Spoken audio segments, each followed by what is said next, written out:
Alright, ladies and gentlemen, guys and gals, welcome to a Tiny Wars replay commentary that is not actually played by either of us that you see on screen. This was a replay commentary that was brought up to us in the Discord server, and we happily decided to go ahead and do a commentary for this match.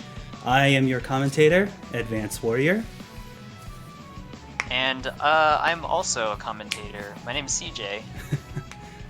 Ladies and gentlemen, please welcome CJ to the channel. We'll just go off with the COs right away, shall we, CJ? Yeah, sure.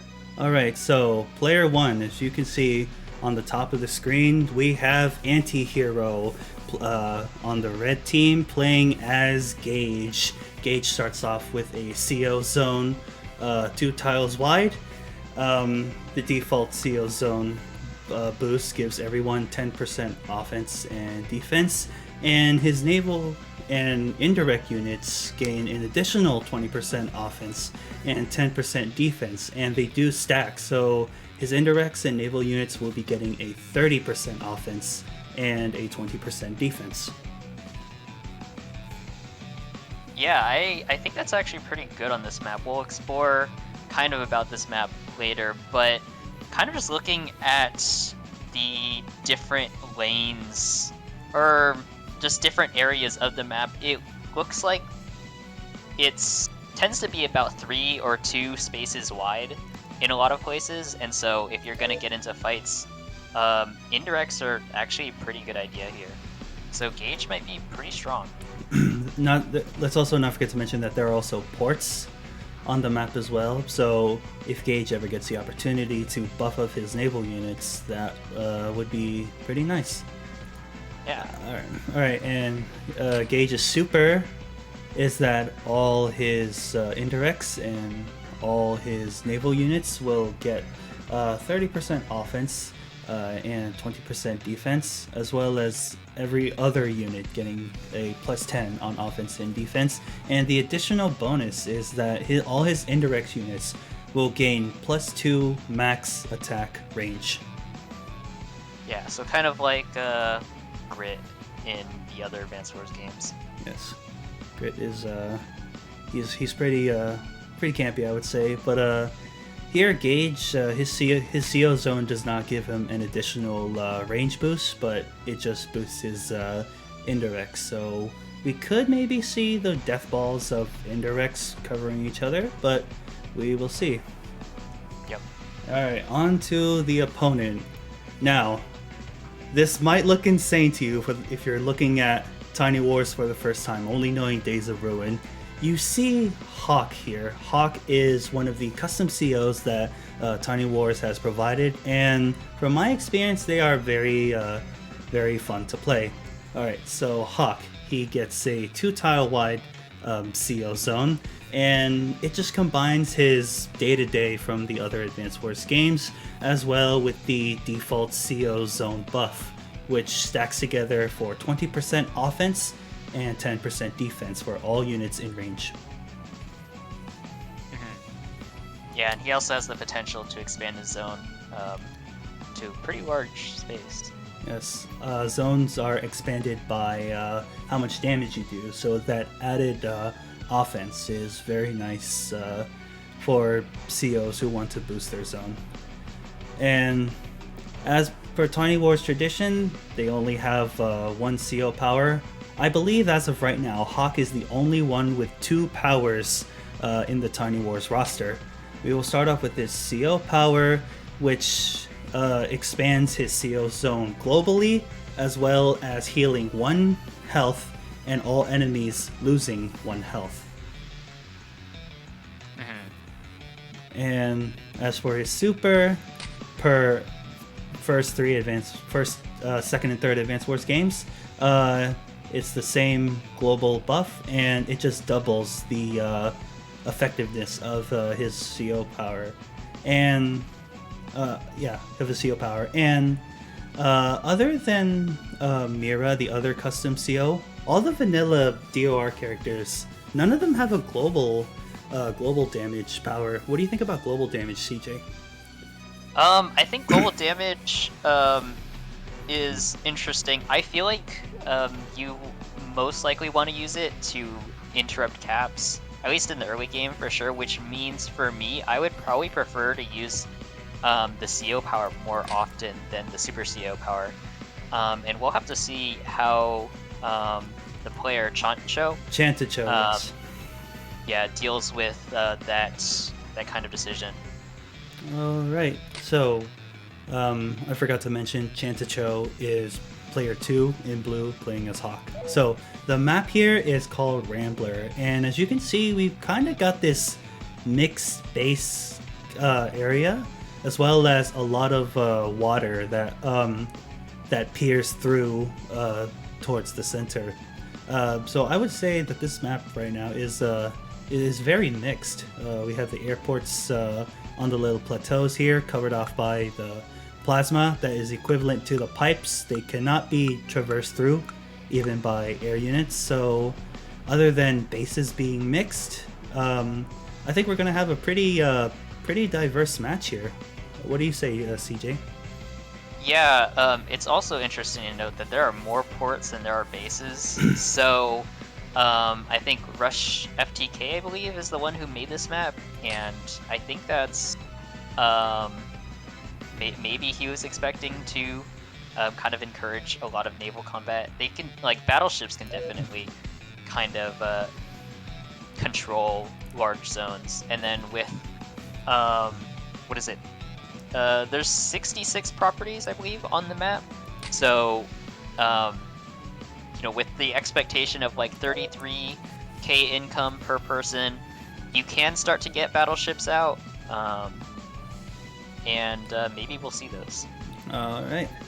So yeah, and as you mentioned earlier, Gage is pretty interesting on this map, considering that he has the potential for indirects to attack overseas and hit the opposite side of the water. Alright, so without further ado, let us begin the replay. So, Antihero starts off with the very awesome Gage theme, and he goes straight for the port and just builds his infantry. Why don't you pause here for a second? Okay. So we did mention the mixed base earlier, but it's just or what we saw at that beginning screen doesn't actually show that like there's a red base at the bottom or in the middle-ish right side. But yeah, now you can see based on Antihero's building that is there. So yeah, just so you know, that's the kind of mixed base, and I kind of wonder how they'll deal with this, because it's it's definitely kind of weaker, but then also because there's water there, it's harder for the blue player to engage that like peninsula, I guess, and in the same vein, on the left side, harder for the red player to get onto that peninsula. But we'll have to see. Right, and I also forgot to mention that there's a lot of shoals along the edges, and each side is provided with 2 landers. So instead of just branching out straight from the bases, we could actually see some overseas transportation to get very certain properties as well. And I also noticed that player 2 starts with a city here on X17 Y4. Do you think it's to negate the first turn advantage of player 1 or something? Yeah, that should be to negate first turn advantage, and actually I think Antihero might have made a mistake there in not immediately capping that. They could have also very well just forgotten that was there. I think for sure when you have those cities that are placed there to kind of compensate for FTA, you are expected to go for those first, because if you don't, you're giving your opponent basically an extra 2k income advantage for like a turn or two. And it's also not forget to mention that he has vision on the city too, so he was able to see this infantry go straight for this port. when Chan could have also had a third option to go for the city on 14-1. Alright. So he goes for what Chan probably should have done and proceeds to build his infantry. And he builds a bike on turn 1 on his peninsula base on the left. Yeah, I think I would have done that too. I don't remember how much money Antihero had at that time. But, I mean, being able to get to that next city on the first turn is nice. Like, when you're doing the starting capture phase, you definitely want to try to get, like, infantry in the places that have cities close enough by to get them in one turn, and then bikes where they're a little bit further. Yes. Alright, so looks like a very standard capture builds, and Antihero has also built his first bike on the bottom right. He also builds his second bike, and he's moving his lander closer towards the center. Where do you think he could possibly be going with this? He could try to get... I don't know. He could be going for... It could just be trying to continue along that same landmass, but just go further, or it could be to try to capture some cities in the bottom.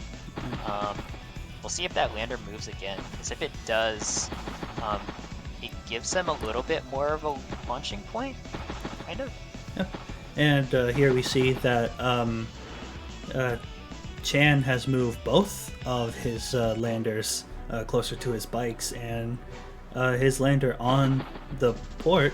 Let's see where he takes this, and it looks like he's going straight for the comm tower on the top here. Comm towers in this game provide a 5% offense and a 5% defense, and looking at the whole map, looks like that it might just be one for each side, but looks like Chan is gonna get his way before Antihero gets his comm tower, but it looks like it could be interrupted if Chan is fast enough. What do you think about this play on the top? I personally would not go for that, because you are getting the boost, but I feel like a 5/5 boost doesn't really do a lot for you, and just based on the fact that the red player has two bases towards the top, they can easily just recapture it later. I would generally go for bases that I know I can defend, or will take commitment for the other player to take back. And this one does not feel like it would require a lot of commitment. So I don't. Well, we'll see how that goes, but I don't think that's the play. Yeah, I agree. It's very dangerous being surrounded on both sides, and 5% boost, it's probably not going to stay long, and you're probably not going to see enough combat to make an early comm tower valuable. You want to pause here for a second? All right. So on the bottom side, meanwhile, blue player did not go for the radar cap and instead went for that just other city. I would recommend going for the radar instead, because I mean, just getting vision in the area is very valuable. I think like radars are kind of the best thing, especially when they're pretty centrally located. Oh yeah. Meanwhile, red has started capture, and I think we'll get it off this turn of that radar. So they'll see. So they'll see like if any landers come by or anything like that. Yeah. Go on. Yeah, and because blue is not capturing the radar, they might not see red's lander if it happens to go to the left. Yeah. So.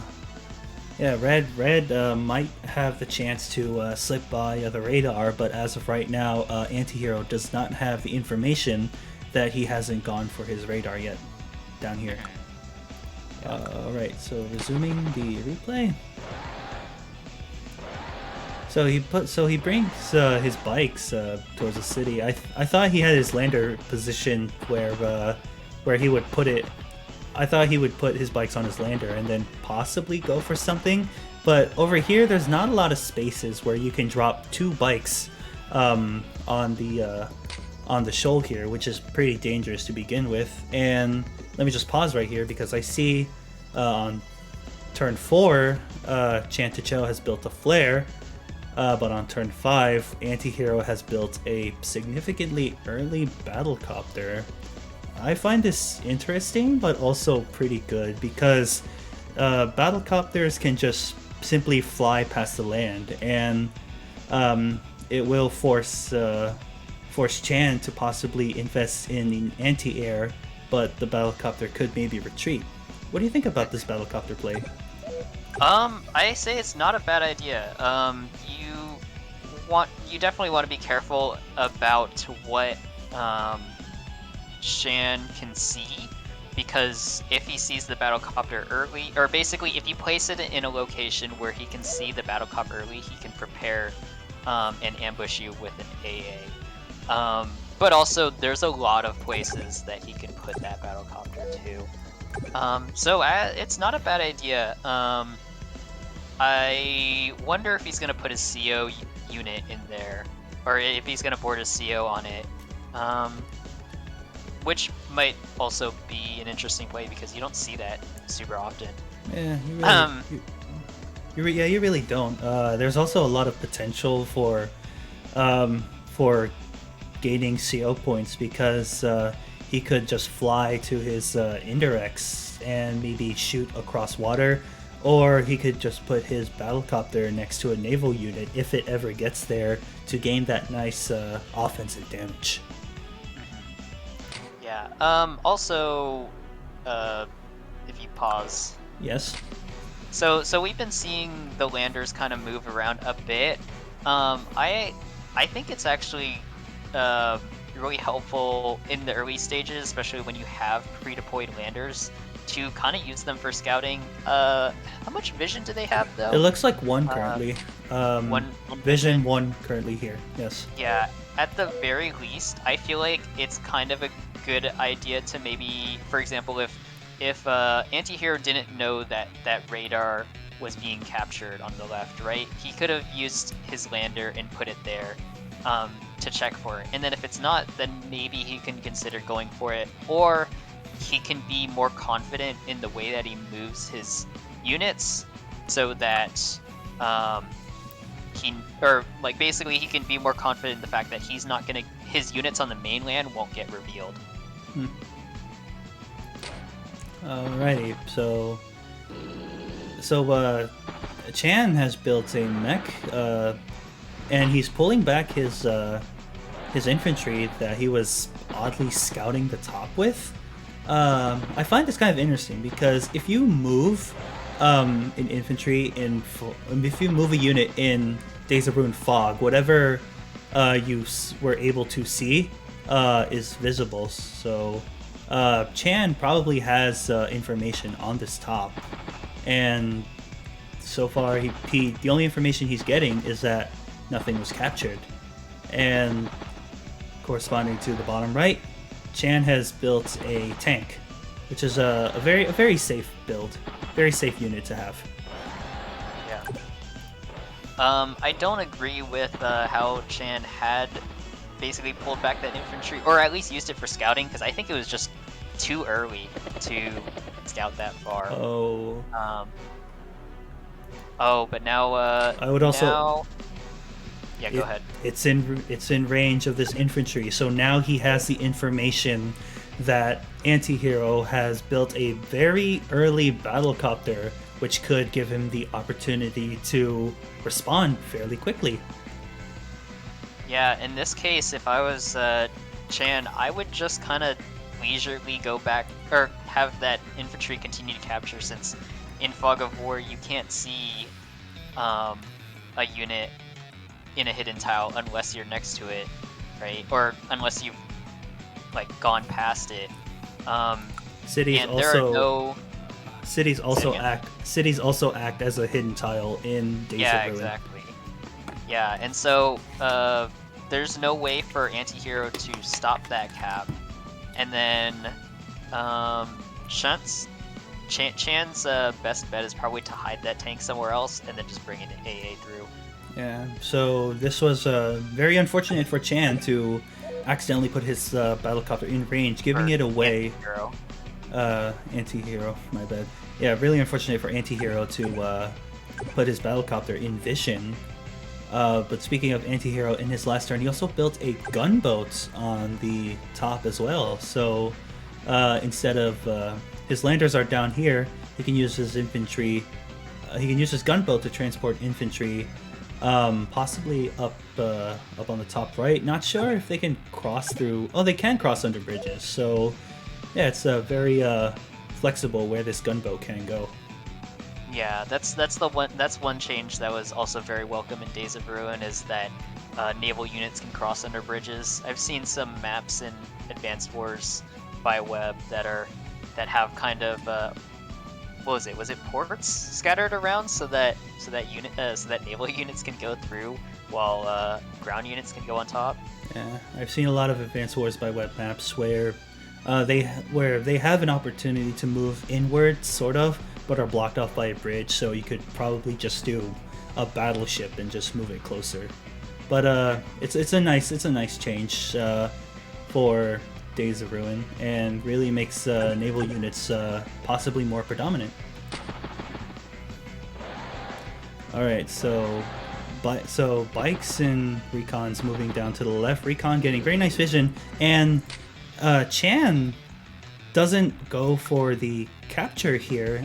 We established earlier that infantry will be hidden in cities, and therefore he can capture it, and this lander and infantry have no way of revealing what's inside the city. Yeah, I think that's like kind of like an inaccuracy. Like, it's not a huge deal, but you're definitely missing out on an advantage or just like a boost that you could have had. Yeah, and something I might sound a little crazy for this, but you could maybe bait this battlecopter into something it can attack for free that is close to this anti-air that we believe Chan has properly built. Because if this battlecopter decides to go left, if this infantry is ever revealed, then this anti-air has a long ways to go trying to chase down this battlecopter. But we will see what happens later on. So, simple capturing going on. They're both proceeding closer towards the center where their HQs are. They have to be careful to protect those, or else they could lose the game. And looks like Chan has finally built his own battlecopter here on the top left. So we could maybe see some similar responses if the situation ends up being the same.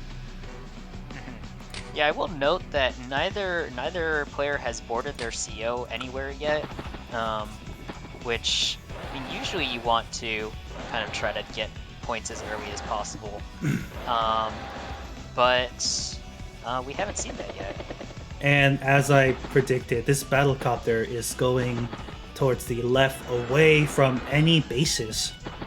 So this battlecopter will be safe. It is not hidden though, because air units cannot hide in hidden tiles. Or yeah, they can't hide in forest. There's only they can only hide in airports and temp airports. Yeah. And looks like on the mid right and the center, we're slowly starting to come together, and this anti-air is on its way to chase this battlecopter that has been revealed by the scouting infantry on the mountain. Right, yeah, that vision's kind of big. Yeah. I didn't realize that there was a mountain there, actually. That was a good choice, because... Actually, I don't know, because if you pause, he would have had the same vision, I believe, if he just went, like, to the right.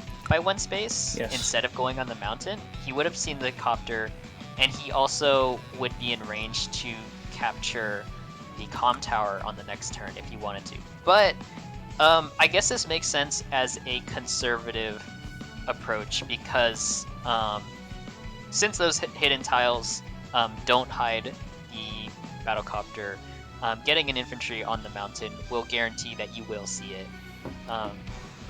So, yeah, actually not too big of a deal now that I think about it. Yeah. And this should be Chan's range, and oh, now I see now.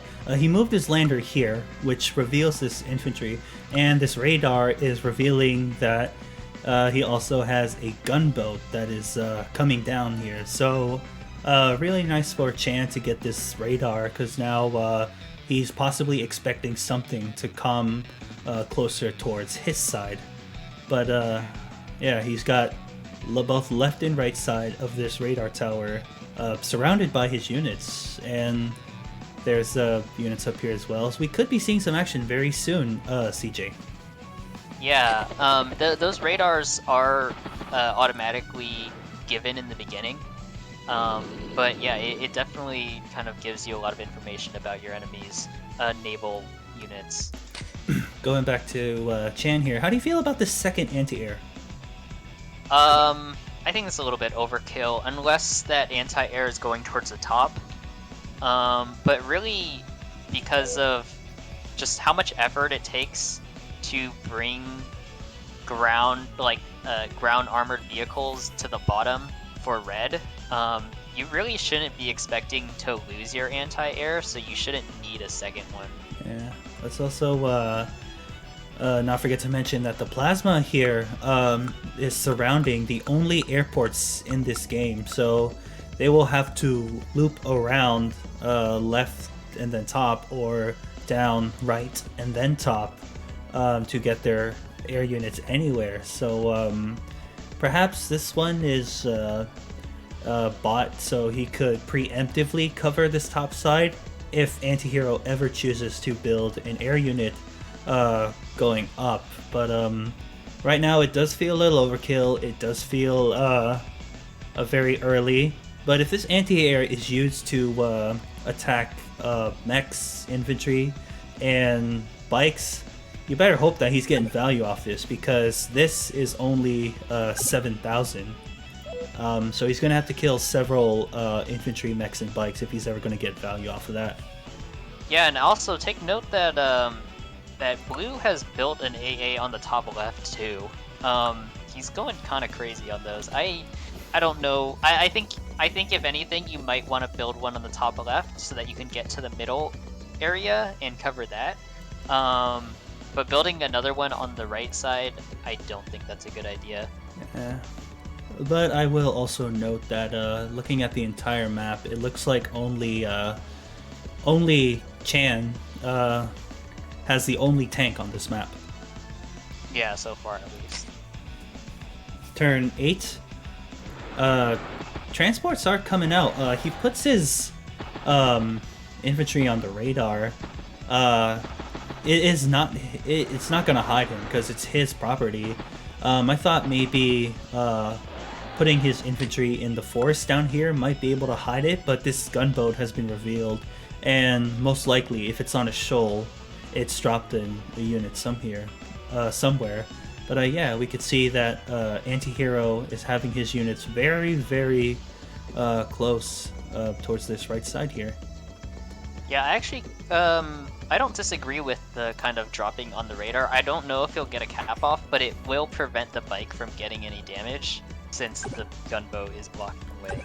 Yeah, the gunboat and the forest really hinder this bike's movement, but we'll just see where Chan might send this battlecopter.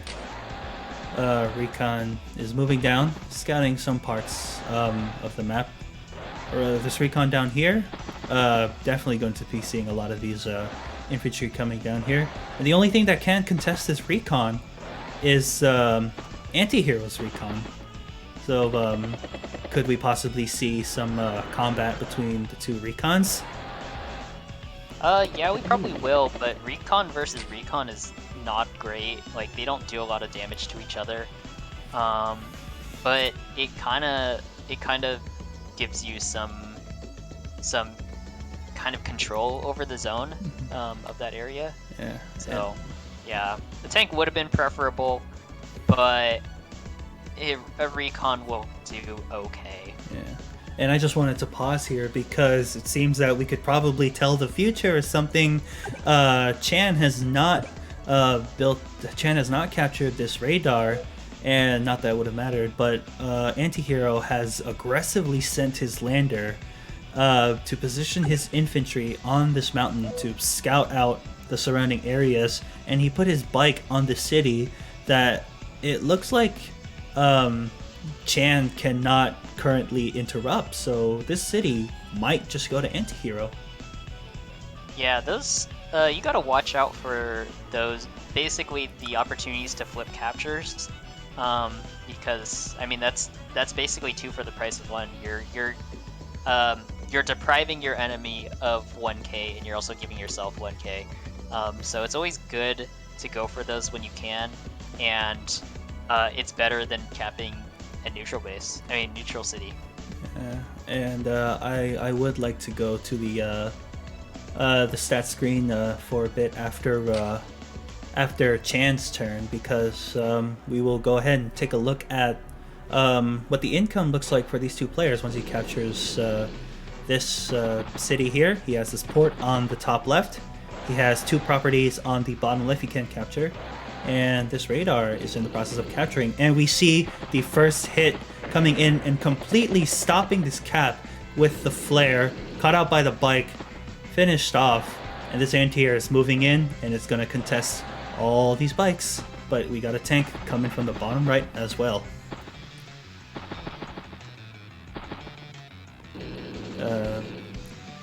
Captures are moving forward. This copter is just out of range, and we see a medium tank coming from Chan on the bottom right, and looks like an artillery, but it doesn't look like this artillery is going to be able to interrupt this cap in time. Yeah, that artillery, I guess is just I would assume that he's just gonna try to take that property back soon, and the artillery is really the only way that you're gonna be able to take it back because of just that position. Like, there's only one way to attack from, and it's from a shoal or from a beach. And also that lander can be there and just be a pain. So yeah, the artillery is really the only option that you have to deal with that there. Yeah, and if this artillery ever stays, then he can get good shots off this lander that's trying to protect this bike. Yeah, I don't think that will happen. I think that he's already done what he needs to do in he'll take that property back for a few turns, or he'll take that property over for a few turns and then just kind of stall out until blue takes it back again. All right. But I wonder, I haven't seen if red has seen any of blue's anti-airs yet. I feel like he might have, but I'm not 100% sure. Either way, though, blue is effectively mitigating the power of that battlecopter. It's not going to get any value just sitting there over the water. Yeah, it's just like a standard game where in Fog you want to keep your anti-airs hidden, so when they do come in with a battlecopter, you can retaliate, get 2,000 value.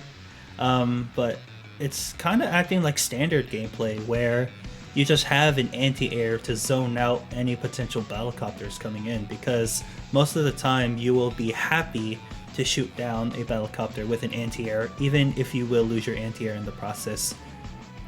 Yeah, exactly. Yeah, and I did want to mention, I wanted to let Chan finish capturing his property so we could take a look at what the income currently looks like. And so far they have maintained to be very even between the buildings. So good on both of these players for maintaining their property count. But this little altercation down here on the bottom left could lead to a swing. Yep. Only time will tell. Yeah, but also neither player again has still had their COs yet. Their COs come out yet. So, the potential for swinging is not high yet. Mm-hmm. But where would you build a CO unit on this map? I think on this map, the current major points of conflict are all kind of in the middle-ish. You have the middle left, and then the middle, and then the middle right. So I would probably build my CO unit in the middle peninsula area, and then bring it towards the center. That's probably where you're gonna get the most value. That's where you're gonna get the most points. Alrighty. I would also consider using the landers to get it over to the center faster. Oh yeah. And looks like Chan has also built his second tank.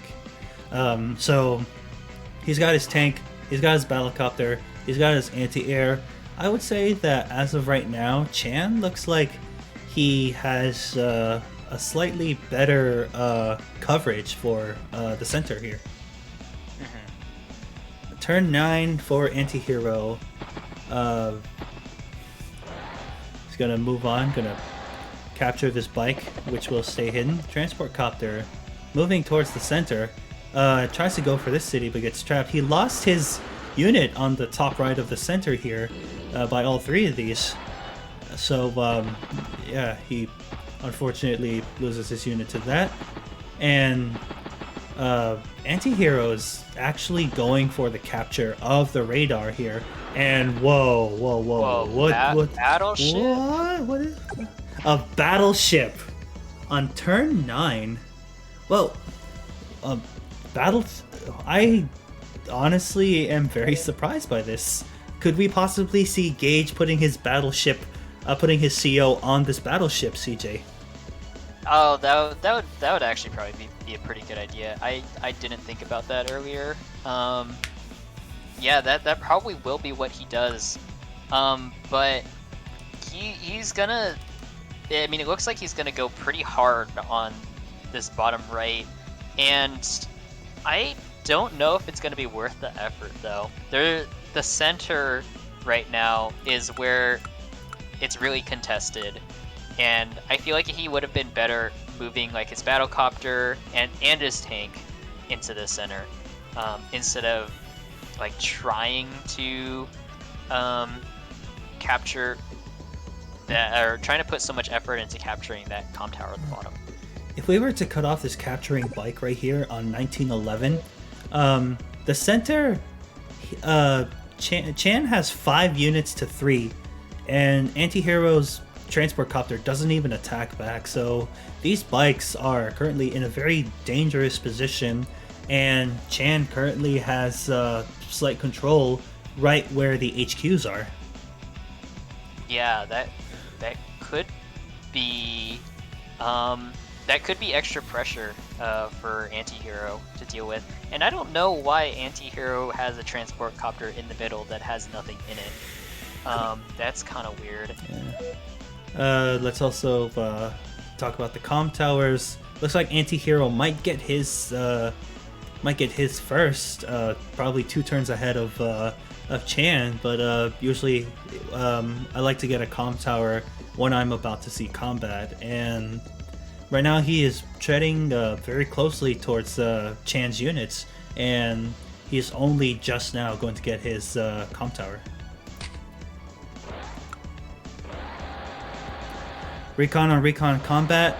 Antihero's recon was on a shoal, attacked the recon on the forest, so he gets an even trade, but this gives Chan the opportunity to get first strike on this recon.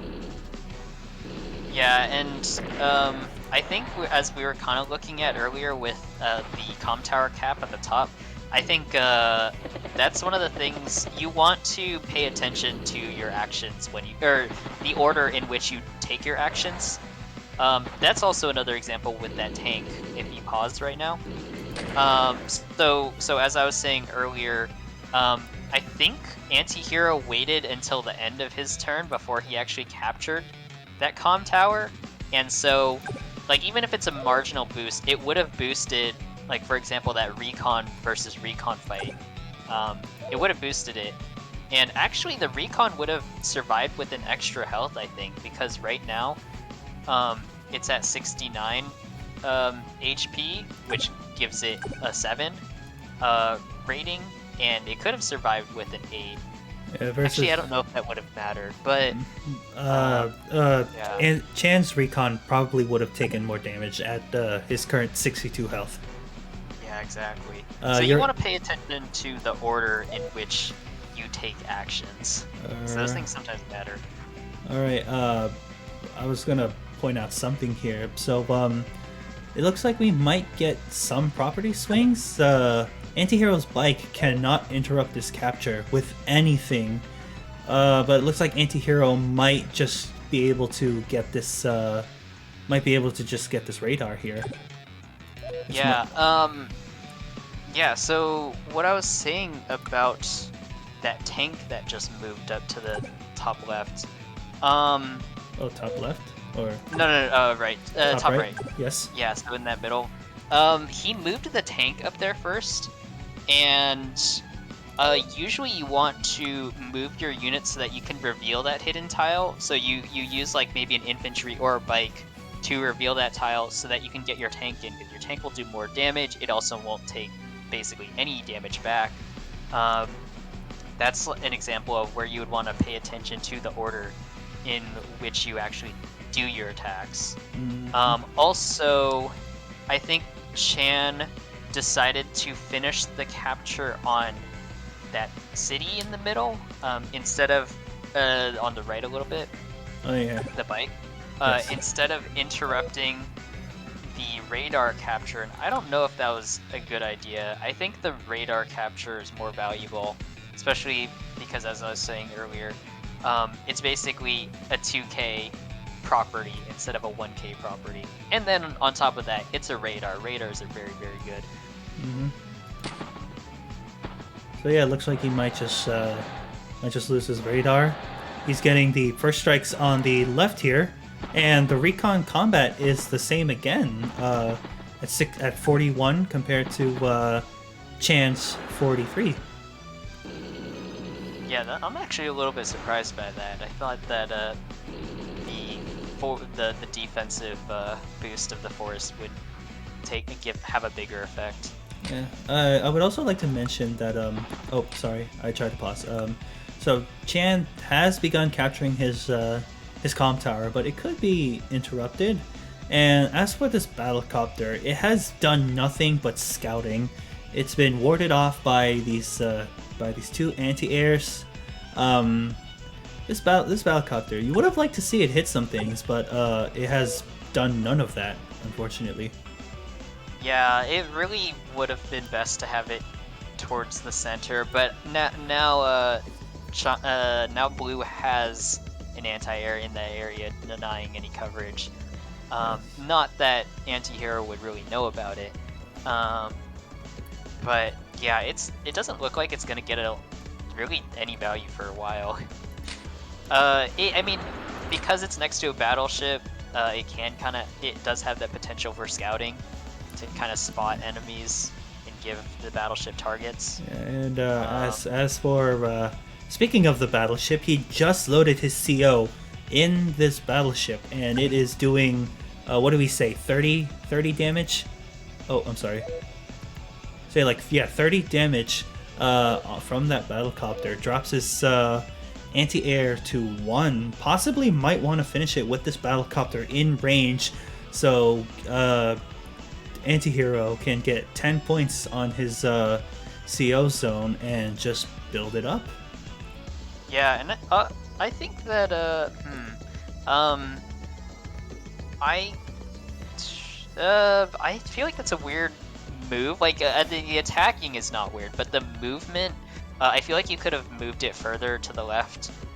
It leads it closer towards the center. If you do that, so that so you just have more zone, just more control over the center area. I feel like he didn't move it as far as he could have. But yeah, that battlecopter has the opportunity to get the kill off of the anti-air, and he does. Usually, you wouldn't expect your opponent to have an anti-air like right next to another one, so that's a pretty safe hit to go for. If this transport copter were to ever contribute any value, is that it just curved around Chan's units and just basically scouted what was here, and it could mean, well, as of right now, this infantry is safe, but it is very prone to be getting caught out here. If he tries to go for any properties in this area, there are plenty of other units that can interrupt that cap or just straight up kill this infantry. Yeah, I'm really not sure what Antihero is planning to do here, because he should know that there are a lot of units in the area that can very easily shut down that infantry. Blue doesn't even have to try to go for it this turn. He could just wait until the infantry stands on something, which would reveal it, and then you don't need another unit to scout it out first. Yeah, this whole match is kind of getting just as intense as this little recon combat that's still happening at the bottom. You're in the way, CJ, but I'll read out. Red is at 30 and blue is at 27. We had a lot of combat happening here, and it looks like a very good chance that Antihero will be able to get this city if this recon does not deal 3 damage to this bike here. Artillery is still staying here. He has the city on Chan's side, but he is slowly losing ground with the center here. He has 3 units that are ready to possibly capture this HQ here, and if he does, he could possibly surround it with a flare and the other 2 infantries. I'm not gonna say anything. We haven't finished watching this replay ever, but I'm saying that the pressure on this HQ is very, very big right now. Yeah, I feel like it's time to worry a little bit about that. That's why that battleship movement earlier kind of meant a lot, actually. If he had moved it further, because what they have, how much? 1, 2, 3, 4, 5 move? Right here. So I think he should have been able to move the furthest that he could to the left, and he would still be able to hit that anti-air. And he would still get the value off of the battlecopter finishing it. He would also boost his infantry that's right in that forest in the bottom, and he would have maybe enough space. 1, 2, 3, 4, 5. Hold on. Let me see. 4, like, hold on. Like 1, 2, 3, 4, 5. 1, 2, 3, 4, 5. 1, 2, 3, 4, 5. If he moved his battleship a little further, he probably would have had a better chance to put it on this 15-18 tile, which is actually in range to interrupt any caps on this HQ. Yeah, we'll have to see if that actually comes to play, because it might not, since if he doesn't, because the tile next to it would. Wait, no. I don't think. I don't know if he'll go for the HQ cap that fast, but he very well could. He very well could. That would definitely change the game as to whether you get capped. He doesn't have vision on like around this headquarters, and if he does go for the box capture strategy, he's foregoing 2 captures in the center, which is very huge if Chan decides to keep it. Yeah, I would play a more conservative approach and just slowly keep capturing properties in the area. He does have a flare that can kind of reveal that the general vicinity of the HQ, so he doesn't have to worry about that too much yet. Oh, the infantry's pulling back. He is very aware of his center being in danger, so therefore he is possibly preparing to interrupt any caps that might be going on around on his HQ, and Chan gets his comm tower, so it's a nice little boost for him to get. Yeah. Also, Chan knows where the battleship is. That's also important. He knows that, well, it'll take a couple more turns to get to defending the HQ, and he also has that city that reveals that whole path to getting to that misty, those misty tiles. Mist on sea. Yeah, where the battleship would most likely get placed. So he is going for the HQ cap right now. But he didn't go for the box coverage. Yeah, he didn't go for the box, and so the HQ cap might get denied, but he's still getting a lot in compensation. Yes. If we were to look at the stats now, currently Antihero has 34 to 30 bill. Wait, I'm units. I am so sorry. Antihero has 33 to 30, but we see that Chan has most of the properties in the center, so it could lead to something. Yeah, I think we could. I wonder. Wait, I didn't see how many actions are left in the game, but it could be ending. It could be ending pretty fast, or it could really turn. Antihero keeps placing tanks towards the bottom when he could have had a lot of tanks in the center. Yeah, and I'm not sure what's going on there. He has this one lander here, and also an anti-air here. I don't know if he's just trying to decide what he wants to do, but this battlecopter, if it goes for anything towards the right, it's gonna get shut down by this anti-air here. Oh, so there are a lot more actions in this game, so maybe it doesn't end immediately. Oh yeah, I just noticed that too. All right, back to Antihero. Now he's bringing his lander up, and this battlecopter is going straight for the infantry, and we know it's coming. We see it's here. And now we begin to see Antihero finally realizing that he needs to reinforce the center. He lost both of the perpendicular cities with the HQs. That might be the wrong word, but yeah, he's lost both of the cities right there in the center. And his HQ is in range. I mean, his HQ is close in range of these two units that can capture. And he does go for it, also revealing the anti-air and the flare. And he puts his lander here, and whoa. Are you seeing this? Are you seeing this, CJ? Oh, okay, so that's how he prevents the HQ cap. A second battleship. Now, this was probably one of the best things he could do.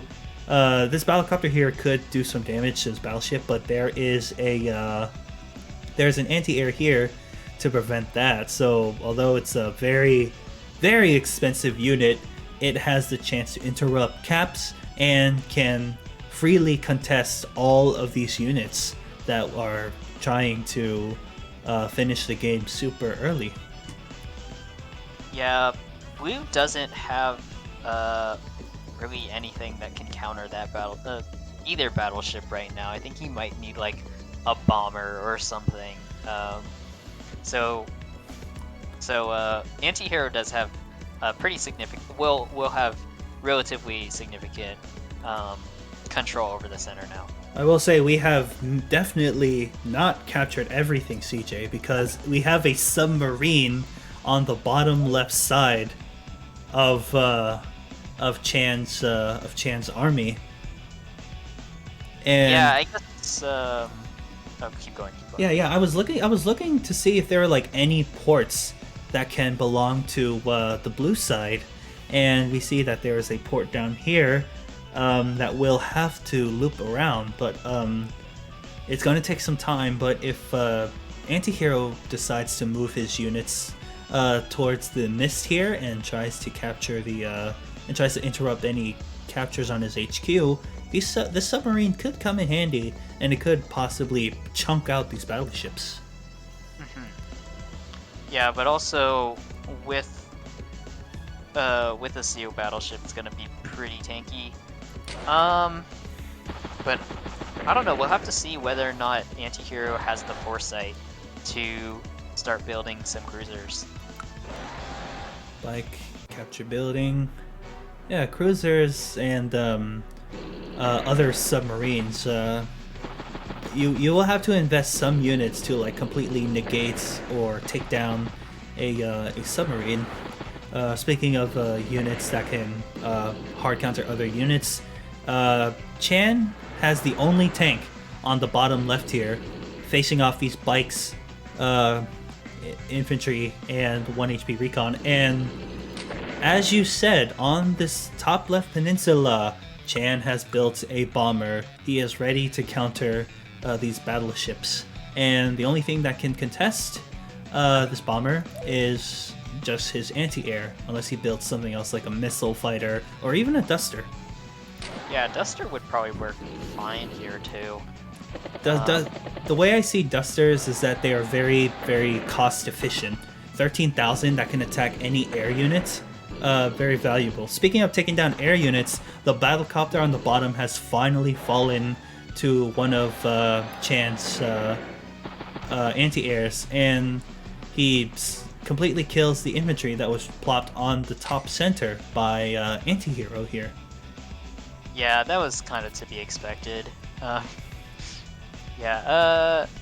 Looks like it's interesting to. Oh wow, okay, CO unit. We finally have Hawke's CO unit on this anti-air, which is pretty interesting. I would have honestly preferred a tank, because if you have this anti-air just going out taking out battlecopters, it is prone to dying to other things unless you really, really protect this unit. Yeah, I wouldn't recommend going for an anti-air CO unit there. Antihero really hasn't had very many air units, hasn't had a lot of air presence, and so the anti-air isn't super strong. This battleship just interrupted this cap here, so Antihero gets to keep this property. This battleship is protecting this property and protecting his HQ. Yeah, it's a pretty good one. Yeah, that property is like an actual pain. He's not gonna get it. A third battleship, and Antihero finally has 2 tanks on the side of Chan here. So looks like Chan's probably getting the pressure here on this bottom side. This bottom side here, underneath the HQ, looks like it's going to be Antihero's strongest side, and the top left here, top mid, is going to be Chan's strongest side. While each being surrounded by units, but it feels more predominant on the top side for Antihero compared to Chan's minuscule units down here. He has 2 tanks, 2 battleships in range. What does he have? 2 artilleries and a submarine. We could see something going down, CJ. Yeah, I don't know about committing so many resources to that bottom part, but I mean, I guess it's weak right now. There's a lot of captures that can be taken with 2 tanks and 2 or 3 even battleships. Yeah, you can.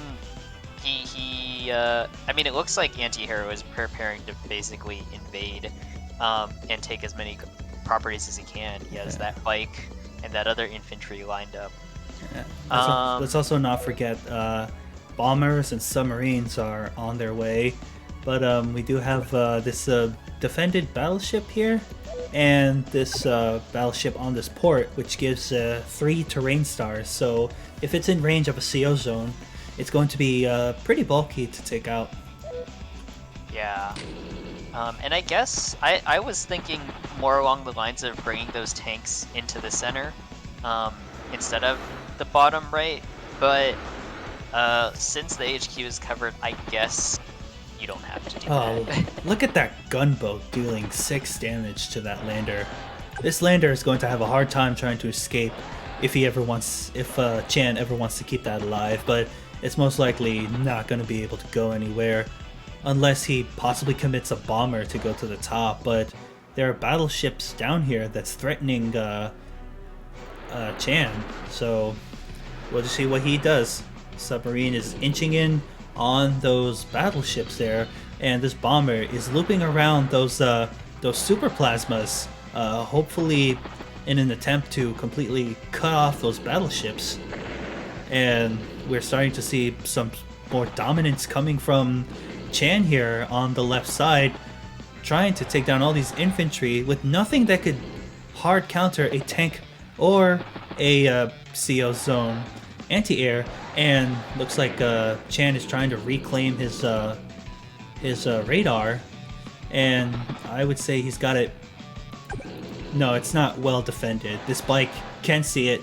This bike can interrupt it. And what the heck are we seeing here, CJ? A fighter coming from Chan? He has a bomber, a submarine, and a fighter. This map is just full of expensive units waiting to clash together.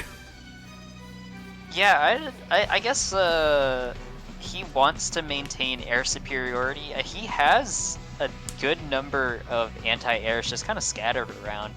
So I don't know about going for a fighter, but I mean, I think that's probably his idea, is to try to maintain air superiority. 30. But I don't know. I don't think it'll come to play. I don't think that fighter will be really worthwhile. What would you say about a duster? You think dusters would be a little nicer?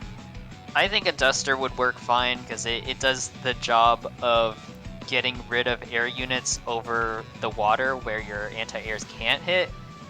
They also go relatively fast. They're also much cheaper. I mean, they basically will do the job that you want them to do, and then you can spend that money somewhere else.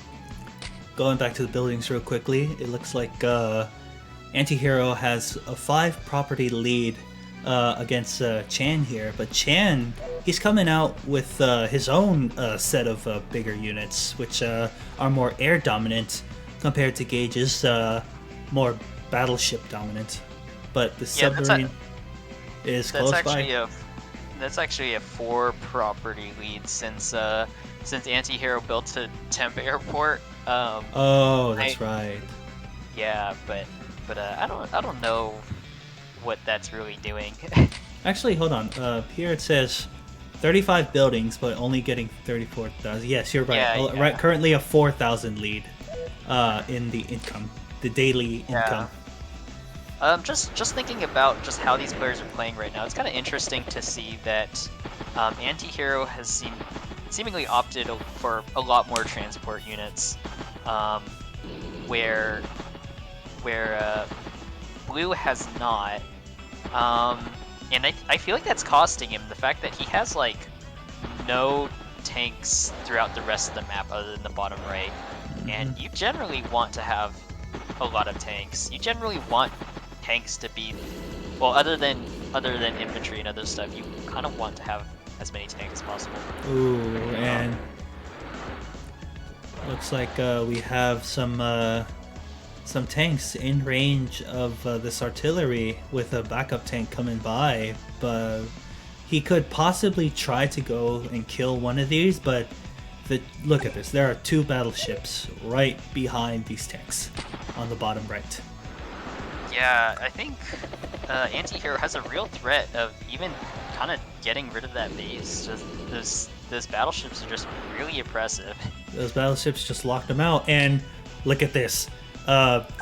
Antihero's battleship reveals the submarine and immediately responds with a close-by cruiser.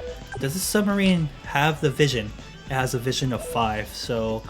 You can't see that port. Oh yeah, that's right. He can't see this port. So we'll see if Chan can recognize that Antihero would buy a cruiser and might be forced to retreat his submarine, or is Antihero just gonna walk away with a dead. Oh no, he can't. This submarine is diving right now. He cannot reveal this.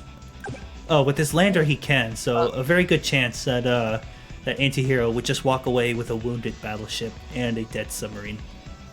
Yeah, he won't die from that. And it'll give the cruiser the opportunity. I don't know if the cruiser kills, does it? I think it does. I think it does one shot. It might be 95 luck base, and each team has their comm tower. Oh no, the comm tower on the bottom. Antihero might actually get a chance to kill the submarine once he captures his comm tower on the bottom. Yeah, and that will be a in that case. Again, he has to do the right movement order in order to actually get the boost on that. 80 damage on this Oh no, he does kill this battleship.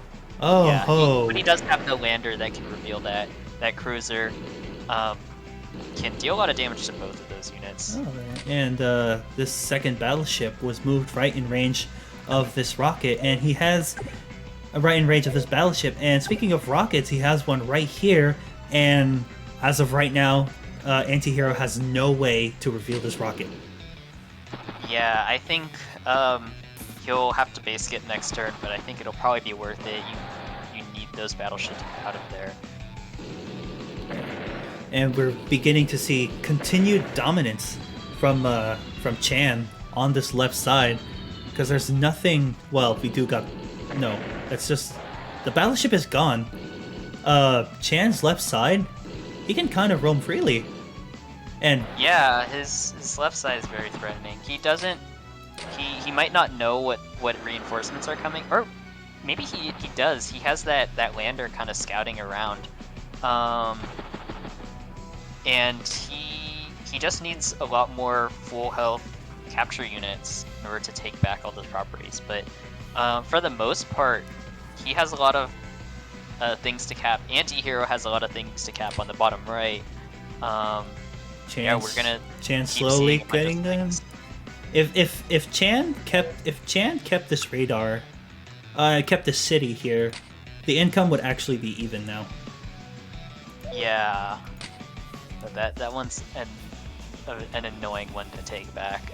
Indeed, but the battleship's gone, and like I said, cruiser. Oh no! Antihero doesn't go for the comm tower on the bottom.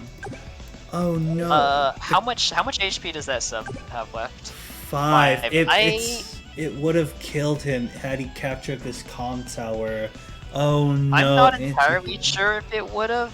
Well, it would take away his defense.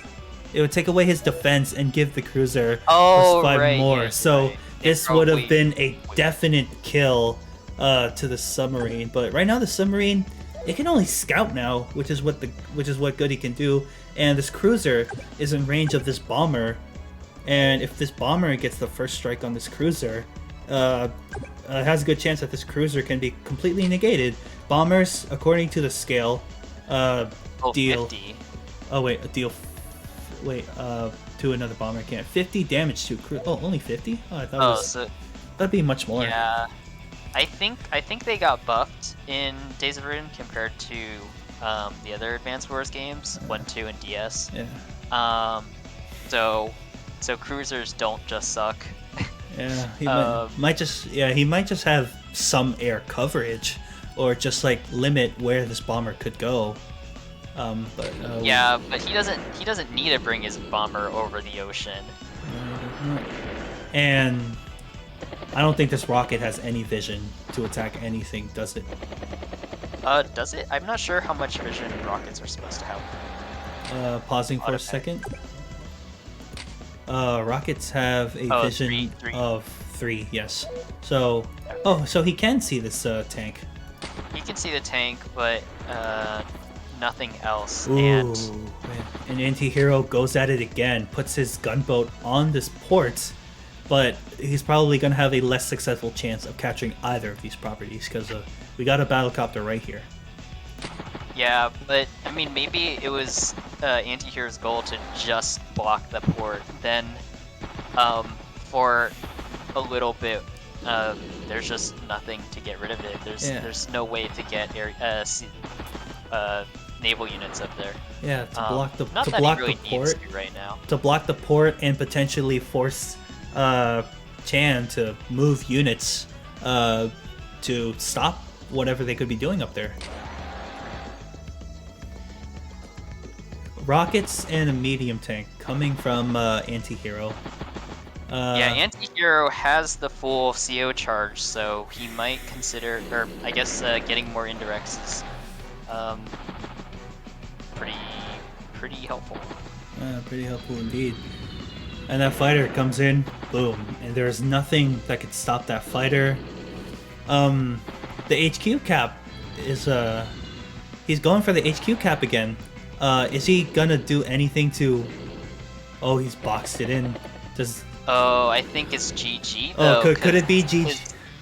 His battleships have spent too much time on the right side. There's nothing left to defend. Oh my goodness, wait, yeah. Antihero is going to have to stop everything else if he's ever going to even do anything to get this interrupt on this headquarters. But yet again, whatever is gonna go there is just gonna die. Yeah, I think everything just happens to be out of range. I think it's GG here. Antihero resigns Yep, and the game is over. Chan, being at an income deficit, pulls through, dominates the center, and finally captures the headquarters, which forced the resign of Antihero. Wow, what an insane game this was, CJ. Yeah, that was pretty good. There's a lot that just kind of went back and forth. It was just generally unclear for a lot of the time. Our minds were blown by most of the builds that we saw here. 3 battleships and the submarine on the bottom left. I thought it wouldn't contribute too much, but it helped kill the battleship that could have defended his headquarters. Yeah, it was that one was definitely worthwhile for sure. Oh yes, I hope you guys stayed and watched the entire hour, because this match was insane and it was absolutely worth it to see. CJ, thank you so much for your time for doing this commentary with me. It was a blast. Yeah, and thanks for having me. That was really fun. It is always a pleasure to go out and bring out more publicity with the Tiny Wars community that is slowly growing. Please give this game a try if you like Advanced Wars by Web. I hear people don't know this website exists, and therefore that is why I'm trying to get people out here to try this game out. We have a Discord server, very active with the devs. And if you watch this video, this was also just good enough for the exposure. So again, thank you so much for watching this video. Do you have any parting words, CJ? Not really, but yeah, I look forward to doing more commentaries, more reviews, and more just live commentaries too. We've been trying to do that a little bit on the Tiny Wars Discord, and so we're gonna see if we can kind of do that a little bit more often. The game and the Discord server I will drop in the description below, and if you come by, we will be very happy to see you join. So, ladies and gentlemen, guys and gals, I am Advanced Warrior. And I'm CJ. And you all have our warmest regards. Please take care. Yep, see ya.